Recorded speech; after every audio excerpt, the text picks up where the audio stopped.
नमस्कार, स्वागत है आप सभी का मेरे चैनल स्पेशल एजुकेशन नीड्स में। तो आज मैं फिर लेकर हाजिर हूँ एक बार ग्रोथ एंड डेवलपमेंट के प्रिंसिपल। इससे पहले हमने डिस्कस किया था ग्रोथ एंड डेवलपमेंट के स्टेजेस और डायमेंशन। डायमेंशन जो है उसके बारे में हम डिटेल में और चर्चा करेंगे, और लेकिन इससे पहले कि हम वो चर्चा करें, उससे पहले हम डिस्कस करते हैं इसमें ग्रोथ एंड डेवलपमेंट के प्रिंसिपल।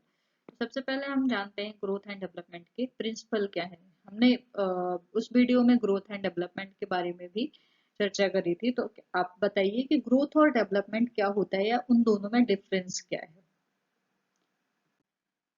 ग्रोथ और डेवलपमेंट जो है, ग्रोथ जो है वो क्वांटिटेटिव चेंज है जिन्हें हम माप सकते हैं, और डेवलपमेंट जो है वो क्वालिटेटिव चेंज है। जैसे ग्रोथ की बात करें तो change in height, weight, appearance. और अगर डेवलपमेंट की बात करें तो change in cognitive, motors, psychological aspect. मतलब जो ग्रोथ है उसमें जब चेंज होता है वो दिखाई देता है, मेजर कर सकते हैं, जैसे हाइट बढ़ती है, वेट बढ़ता है, अपीयरेंस बढ़ता है। डेवलपमेंट जब होता है तो कॉग्निटिव डेवलपमेंट, मतलब वर्क करने की एबिलिटी, कार्य कौशल ability, mental development, motor development, psychological aspect, इन सब चीजों में चेंज आता है। तो हम सबसे पहले देखते हैं principle of growth and development.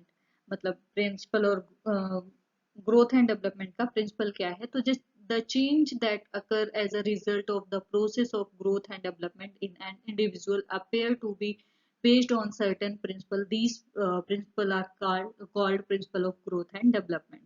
व्यक्ति विशेष में वृद्धि और विकास की प्रक्रिया के फलस्वरूप होने वाले परिवर्तन कुछ विशेष सिद्धांतों पर ढले हुए प्रतीत होते हैं। इन सिद्धांतों को वृद्धि एवं विकास के सिद्धांत कहा जाता है।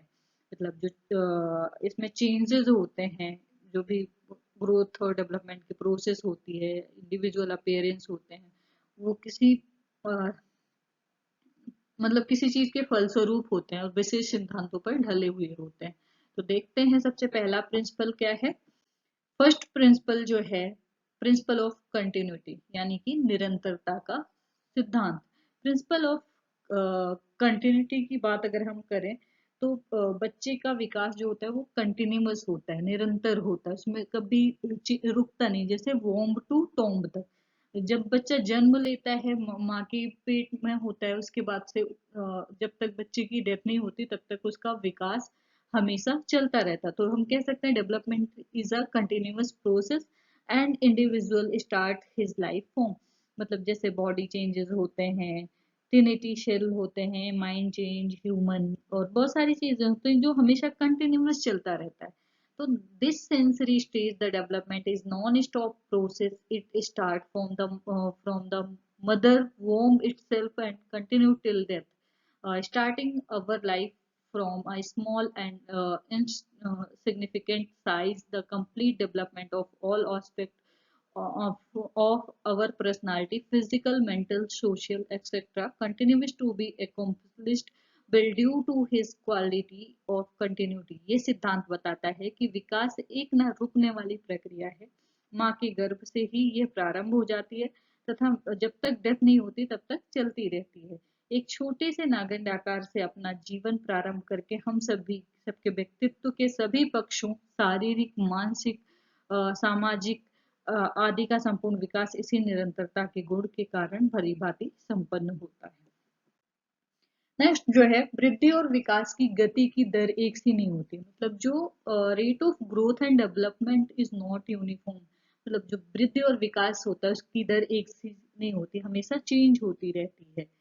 तो देखते हैं, although development continues to occur, quality its speed does not remain the same in all stages. This pace is somewhat rapid in the initial year of infancy, but it slow down in the later year. Again, the speed increases rapidly at the beginning of adolescence, but it does not persist for long. Thus, there are ups and downs in the piece of growth and development. It does not remain the same in a situation. यद्यपि विकास जो होता है वो बराबर होता रहता है, परंतु इसकी गति सब अवस्थाओं में एक जैसी नहीं रहती है। मतलब जो विकास होता है वो एक हमेशा चलता रहता है, कंटिन्यूअस प्रोसेस है। लेकिन हमेशा उसकी जो गति होती है, मूवमेंट होता है, वो एक जैसा नहीं होता, वो चेंज होता रहता है। शैशवावस्था के शुरू वर्षों में ये गति कुछ तीव्र होती है। जब शैशवावस्था बच्चे का चल रहा होता है तब ये तेज हो जाती है, परंतु उसके बाद के वर्षों में ये फिर स्लो पड़ जाती है। पुनः किशोरावस्था में इस गति में तेजी से वृद्धि होती है, परंतु ये अधिक समय तक नहीं बनी रहती है। इस प्रकार वृद्धि और विकास की गति में उतार चढ़ाव आते ही रहते हैं। किसी भी अवस्था में ये एक जैसी नहीं रह पाती है। तो जो डेवलपमेंट है वो चेंज होता रहता है। जैसे जैसे स्टेजेस बढ़ती हैं उस हिसाब से शैशवावस्था में तेज हो जाता है, फिर मंद पड़ जाता है, फिर किशोरावस्था में तेजी से वृद्धि होती है, फिर अ, अधिक समय तक नहीं बनी रहती है। तो ये जो उतार चढ़ाव है वो डेवलपमेंट में आते रहते हैं। नेक्स्ट जो है वैयक्तिक अंतर का सिद्धांत, प्रिंसिपल ऑफ इंडिविजुअल डिफरेंस। हर सभी व्यक्ति में इंडिविजुअल डिफरेंस होते हैं। फॉर एग्जांपल मेंटल डिफरेंस होते हैं, फिजिकल डिफरेंस होते हैं, इमोशनल डिफरेंस होते हैं, डिफरेंस इन मोटर एबिलिटी होते हैं, difference in interest and aptitude, difference in attitude, belief and option, learning differences होते हैं। तो बहुत सारे डिफरेंसेस होते हैं। According to this theory the development and growth of children is according to their individually, they keep moving forward in different areas of growth and development at their own natural pace, and that is why considerable various are seen are them. No child is identical to any other child in terms of growth and development. इस सिद्धांत के अनुसार बालक का विकास और वृद्धि उनके अपनी इंडिविजुअलिटी के अनुरूप होती है। जैसे वे होते हैं उसी तरीके से होती है। वे अपने स्वाभाविक गति से ही वृद्धि और विकास की विभिन्न क्षेत्रों में आगे बढ़ते हैं। जैसे उनकी बॉडी मूवमेंट होती है, शारीरिक वृद्धि होती है, उसी हिसाब से उनका विकास होता है विभिन्न क्षेत्रों में। इसी कारण उनमें पर्याप्त विभिन्नताएं देखने को मिलती हैं। कोई भी बालक एक बालक वृद्धि और विकास की दृष्टि से किसी अन्य बालक के समरूप नहीं होता, मतलब कोई समान नहीं होता, सब में डिफरेंसेस होते हैं। सबकी सोच में अंतर होता है, हाइट में अंतर होता है, वेट में अंतर होता है, साइज में अंतर होता है, शेप में अंतर होता है। तो ये सारे इंडिविजुअल डिफरेंसेस होते हैं। विकास क्रम की एकरूपता, principle of uniformity of pattern. Uniformity of pattern जो है वो देखते हैं। Even though the pace of development is not uniform and considerable individual differences are found, some uniformity is visible in the sequence of development. In the sequence, some similar characteristics are seen in all the member of particular caste. For example, the growth of children of human race start from the head. Similarly, a certain pattern and sequence can be seen in the motor and language development of children. विकास की गति एक जैसी न होने तथा पर्याप्त व्यक्तिगत अंतर पाए जाने पर भी विकास क्रम में कुछ एक रूपता के दर्शन होते हैं। इस क्रम में एक ही जाति विशेष के सभी सदस्यों की एक जैसी विशेषताएं देखने को मिलती हैं। अगर हम एग्जाम्पल देखें तो मनुष्य की जाति के सभी बालकों की वृद्धि सिर की ओर से प्रारंभ होती है। मतलब हमेशा डेवलप होना जब स्टार्ट होता है तो बच्चे का सबसे पहले सर डेवलप होता है या सिर की तरफ से डेवलपमेंट स्टार्ट होती है। और इसी तरह बालकों के गत्यात्मक और भाषा विकास में भी एक निश्चित प्रतिमान पैटर्न होता है, क्रम के दर्शन किए जा सकते हैं। तो जो डेवलपमेंट होता है वो हमेशा सिर से पैर की ओर होता है। तो इसमें एक क्रम देखने को मिलता है। जैसे आपको पिक्चर शो हो रही है, आप पिक्चर देख सकते हैं कि किस तरीके से विकास होता है। नेक्स्ट है development proceed from general to specific response. मतलब प्रिंसिपल ऑफ जो नेक्स्ट प्रिंसिपल है विशेष सामान्य से विकास सामान्य से विशेष की ओर चलता है। तो हमेशा जनरल टू स्पेसिफिक डेवलपमेंट होता है। तो in all direction of development and growth specific action are precede by vision of their general form. For example, before holding something with his hand, the child tries to move or spread his hand here and there. Similarly, Similarly, initially all the body parts of the newborn baby take parts in crying and screaming, but later, as a result of the process of growth and development, these activities become limited to his eyes and speech system. Even the language development, the child learns general words before special words. First he address all people as Papa. Only after this he start addressing only his father as Papa. विकास और वृद्धि के सभी दिशाओं की विशिष्ट क्रियाओं से पहले अनेक सामान्य रूप के दर्शन होते हैं। उदाहरण के लिए अपने हाथों से कुछ चीज पकड़ने से पहले बालक इधर उधर यूं हाथ मारने या फैलाने की चेष्टा करता है। मतलब पहले क्या होता है, बच्चा कुछ भी पकड़ता है तो सबसे पहले हाथ इधर उधर करता है, इधर उधर हाथ मारता है, फिर जाके उसके हाथ में वो चीजें आती हैं।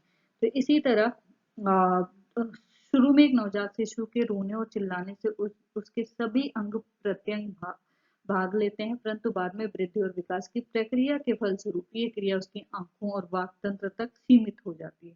भाषा विकास में भी बालक विशेष शब्द से पहले सामान्य शब्द सीखता है। पहले वो सभी व्यक्तियों को पापा कहकर ही संबोधित करता है, इसके पश्चात वो केवल अपने पिता को पापा कहकर संबोधित करता है। मतलब जो जनरल टू स्पेसिफिक है, पहले उसको ये कॉन्सेप्ट उसमें डेवलप नहीं होता है कि पापा कौन है, तो वो सभी को बोलता है, लेकिन धीरे धीरे जैसे ही वो जनरल से स्पेसिफिक की तरफ बढ़ता है और उसमें चेंजेस आते हैं, वो सिर्फ अपने पिता को ही पापा कहकर बुलाता है। नेक्स्ट है प्रिंसिपल ऑफ इंटीग्रेशन, एकीकरण का सिद्धांत। तो the process of development follows the principle of integration. According to this the child learn to move his entire body parts and then the parts of the body. After this, he learned to integrate it, those parts learn to use special reaction and movement together while changing from general to specific. For example, a child first learn to move the whole hand, then the figure, then the finger, and then the hand and finger together. विकास की प्रक्रिया के एकीकरण के सिद्धांत का पालन करती है। इसके अनुसार बालक अपने संपूर्ण अंगों को और फिर अंगों के भागों को चलाना सीखता है। सबसे पहले क्या करता है बच्चा, अपने संपूर्ण अंगों को बॉडी मूवमेंट करवाता है, whole part of body movement होता है, लेकिन फिर धीरे धीरे क्या होता है, वो एक हाथ का या फिर एक पैर का, इस तरीके से वो भाग चलाना सीख लेता है। इसके बाद वो उन भागों को एकीकरण करना सीखता है, सामान्य से विशेष की ओर बदलते हुए विशेष प्रतिक्रियाओं तथा चेष्टाओं को इकट्ठे रूप में प्रयोग में लाना सीखता है। उदाहरण के लिए अगर हम एग्जाम्पल देखें तो एक बालक पहले पूरे हाथ को, फिर उंगलियों को और फिर हाथ एवं उंगलियों को एक साथ चलाना सीखता है। नेक्स्ट प्रिंसिपल जो है परस्पर संबंध का सिद्धांत, principle of inter relation.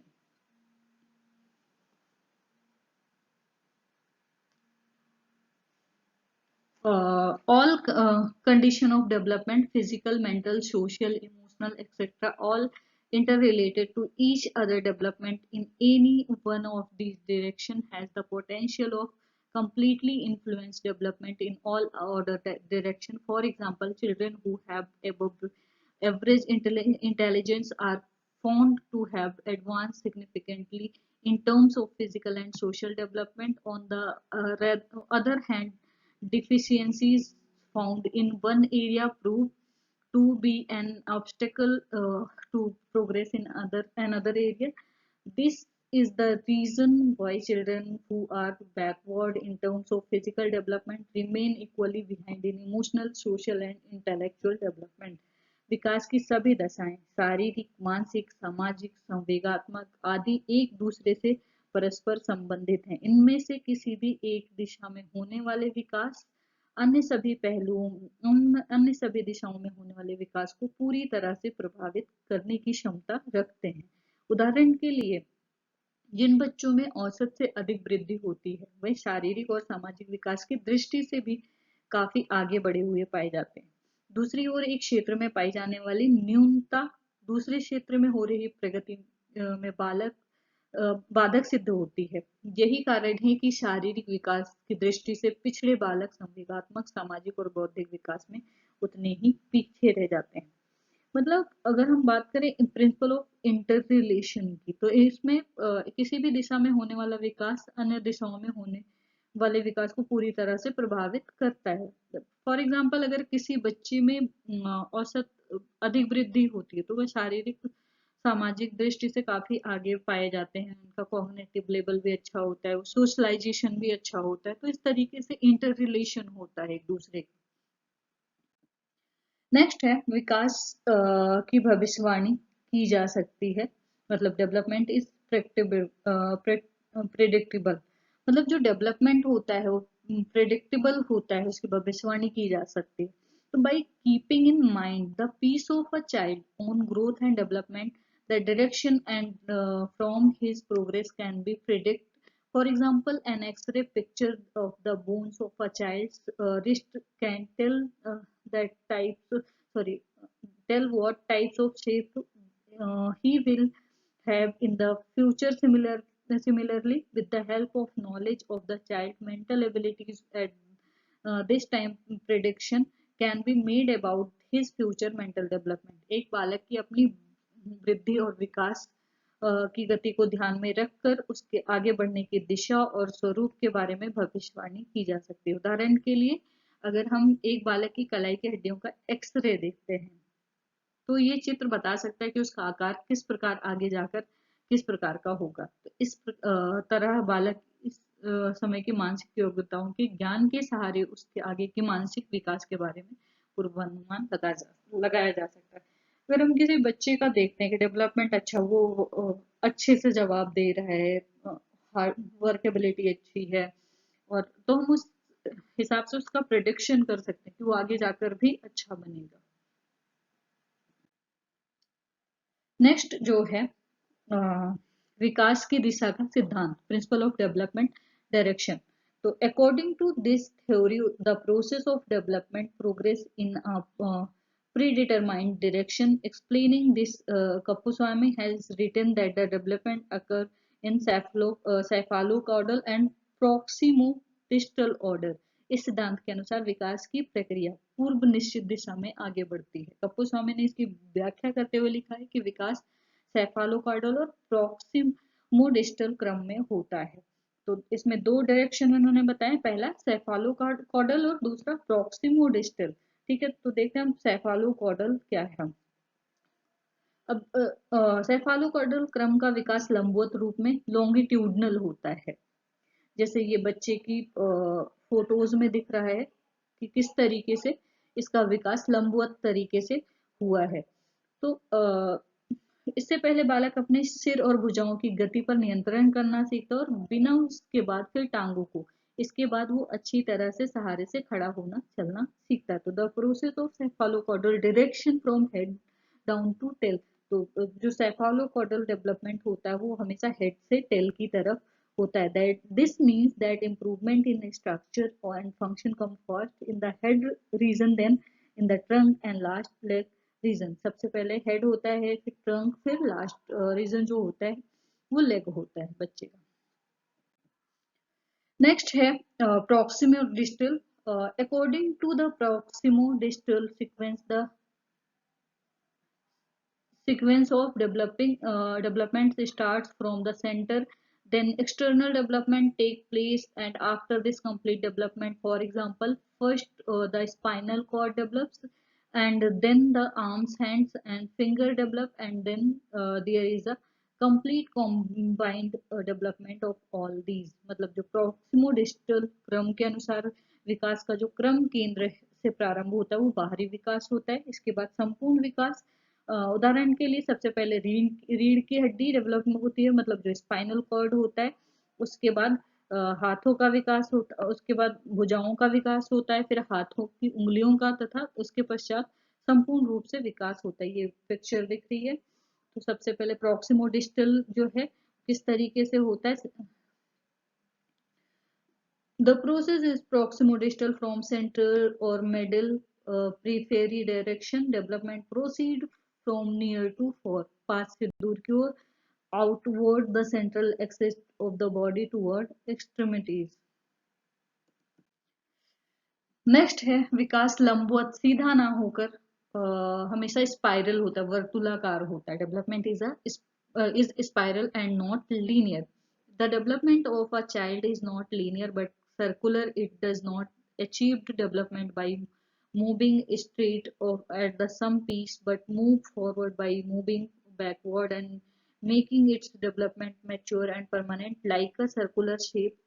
Any, at any one stage, it does not progress rapidly and moves forward at the same time, but seems to slow down the pace of its development and take rest in the subsequent years so that the achievement, growth, and development can be given a permanent form. Only after doing all this does he try to move forward in the coming year. विकास का जो बालक का विकास होता है वो हमेशा लंबवत सीधा ना हो, मतलब जो लंबवत सीधा लीनियर ना होकर वो हमेशा स्पाइरल होता है. वो एक सी गति से सीधा चलकर विकास की प्राप्ति नहीं होती, बल्कि बढ़ते हुए पीछे हटकर अपने विकास को परिपक्व और स्थायी बनाते हुए वर्तुलाकार आकृति की तरह आगे बढ़ता है. किसी एक अवस्था में वो तेजी से आगे बढ़ता है, उसी गति से आगे नहीं जाता, फिर उसी गति से आगे नहीं जाता, बल्कि अपने विकास की गति को धीमा करते हुए आगे के वर्षों में विश्राम लेता हुआ प्रतीत होता है, ताकि प्राप्त वृद्धि और विकास को स्थायी रूप दिया जा सके. ये सब करने के पश्चात ही वो आगामी वर्षों में कुछ आगे बढ़ने की चेष्टा करता है. जैसे ये पिक्चर दिख रही है, इसमें क्या दिया हुआ है कि जो विकास, परंतु पहले क्या होता है, विशेष व्यक्ति इस बिंदु से अपने विकास की यात्रा प्रारंभ करता है. तो जो ये बिंदु है यहाँ से स्टार्ट करता है, धीरे धीरे क्या होता है, बढ़ता जाता है, बढ़ता जाता है, बढ़ता जाता है, फिर कहीं पे ढीला और कम हो जाता है, परंतु पीछे मुड़कर पहले विकास को स्थायी बनाने का प्रयास करता है.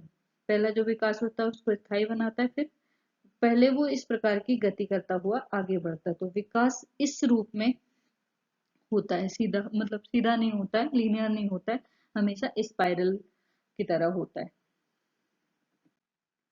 नेक्स्ट जो है, वृद्धि और विकास की क्रिया वंशानुक्रम और वातावरण का संयुक्त परिणाम है. मतलब ये जो भी वृद्धि और विकास है वो वंशानुक्रम और वातावरण का मतलब दोनों का मिश्रण हम कह सकते हैं. तो इसमें जो the growth and development of a child is considered to be joint contribute of heredity and environment at some level. In other words, while heredity work as a foundation in the process of growth and development, the environment help in gathering the necessary material and the environment for the personality related building to build on this foundation. Therefore it become necessary to give equal importance to both and the process of growth and development. बालक की वृद्धि और विकास को किसी स्तर पर वंशानुक्रम और वातावरण की संयुक्त देन माना जाता है. दूसरे शब्दों में वृद्धि और विकास की प्रक्रिया में वंशानुक्रम जहां बुनियाद का कार्य करता है, वहां वातावरण इस बुनियाद पर बनाए जाने वाले व्यक्तित्व संबंधी भवन के लिए आवश्यक सामग्री वातावरण जुटाने में सहयोग देता था. वृद्धि और विकास प्रक्रियाओं में इन दोनों का समान महत्व ध्यान आवश्यक है. मतलब दोनों का बराबर योगदान होता है. जो वृद्धि और विकास होता है उनका बराबर योगदान होता है. जैसे जो हेरिडिटी होती है वो क्या होती है, हेरिडिटी इनेट एंड जेनेटिक होती है, आंतरिक होती है और जेनेटिक होती है. ये हमेशा जो भी हमारे पीढ़ियां होती हैं उनसे मिलती है. लेकिन अगर हम इन्वायरमेंट की बात करें तो environment is learn and experience, मतलब जो हम एक्सपीरियंस से चीजें सीखते हैं वो इन्वायरमेंट होता है. Involve everything that surrounds the child, मतलब जो हमारे आसपास या बच्चे के आसपास जो भी चीजें होती हैं वो इन्वायरमेंटल होती हैं. अब हम देखते हैं next, educational implication of the principle of growth and development. मतलब जो इसका एजुकेशनल इम्प्लीकेशन क्या है ग्रोथ और डेवलपमेंट का. तो ग्रोथ एंड डेवलपमेंट का इम्प्लीकेशन जो है, from these we come to know that the speed and quantity of growth and development is not found to be the same in all children. Therefore keeping in mind individual different, we should not expect the same growth and development from all children. मतलब हमें इनसे ये पता चलता है कि जो वृद्धि और विकास की गति की मात्रा होती है सभी बालकों में एक जैसी नहीं पाई जाती, सब में इंडिविजुअल डिफरेंसेस होते हैं. तो हमें उनके जो भी डिफरेंसेस होते हैं उनको ध्यान में रखा जाना चाहिए. जैसे वृद्धि और विकास की आशा नहीं करनी चाहिए. दूसरा जो है, by predicting the future progress of children growth and development, we may have the advantage is of not expecting too much or too little from them. By keeping in mind the child who can become in the future, we can make our effort and thus keep ourselves free from unnecessary hard work and disappointment. बालकों की वृद्धि और विकास के भविष्य में होने वाली प्रगति का अनुमान लगा लेने के कारण हमें ये लाभ हो सकता है कि हम उनसे आवश्यकता से अधिक या कम आशाएं ना लगा बैठे। जो बालक आगे जाकर जैसा बन सकता है उसी को ध्यान में रखकर हम अपने प्रयत्न कर सकते हैं और इसी तरह अनावश्यक परिश्रम और निराशाओं को अपने आप से मुक्त कर सकते हैं। मतलब हमें ये देखना चाहिए कि बच्चे की इंटरेस्ट किस चीज में है, उसकी नीड क्या है, तो उस पर हमें फोकस करना चाहिए। नहीं कि हम उससे आशा लगा लें कि बच्चे को यही करना चाहिए हम जो करवाना चाहते हैं, जिससे क्या होता है बच्चे पर बहुत ही गहरा प्रभाव पड़ता है। वृद्धि और विकास की दिशा परिणाम संबंधी सिद्धांत हमें ये बताते हैं कि एक ही जाति के सदस्य में वृद्धि और विकास से संबंधित कुछ समानताएं पाई जाती हैं।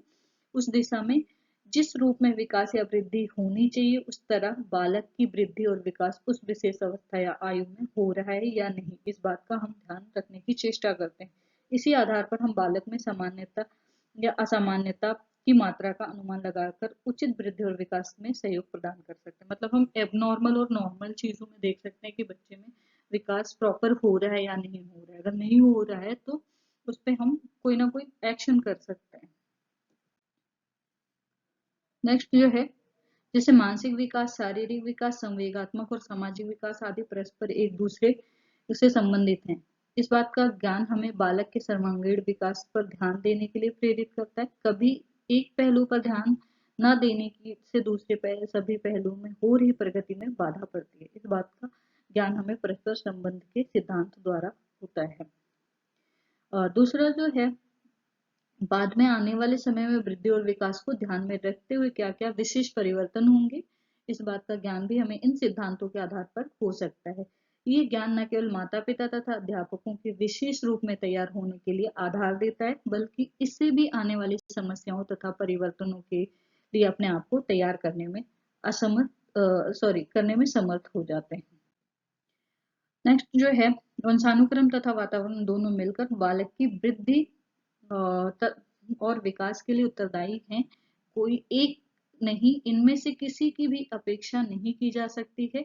इस बात का ज्ञान हमें वातावरण में आवश्यक सुधार लाकर बालकों को अधिक से अधिक कल्याण करने के लिए प्रेरित करता है। मतलब हम अपने इन्वायरमेंट को बच्चों के अनुसार बना सकते हैं, अडॉप्ट कर सकते हैं, तो इससे बच्चा बहुत अच्छी लर्निंग करेगा। तो बहुत ज्यादा जरूरी है ये। और जब भी आप क्वेश्चन पेपर लिखते हैं, तो मैंने एक वीडियो में और भी बताया था, तो आप एजुकेशनल इम्प्लीकेशन जरूर लिखें। शैक्षिक उपयोगिता क्या है या एजुकेशन से कैसे जोड़ सकते हैं, जिसमें आपको मार्क्स बहुत अच्छे मिलेंगे। तो मुझे लगता है आपकी अगर कोई कंफ्यूजन है तो आप मुझे पूछ सकते हो कमेंट सेक्शन में, और नहीं है तो मेरे वीडियो को लाइक शेयर सब्सक्राइब करिए और बने रहिए मेरे चैनल पे। ऐसे ही प्यार देते रहिए। धन्यवाद। Thank you. शुक्रिया। Thank you.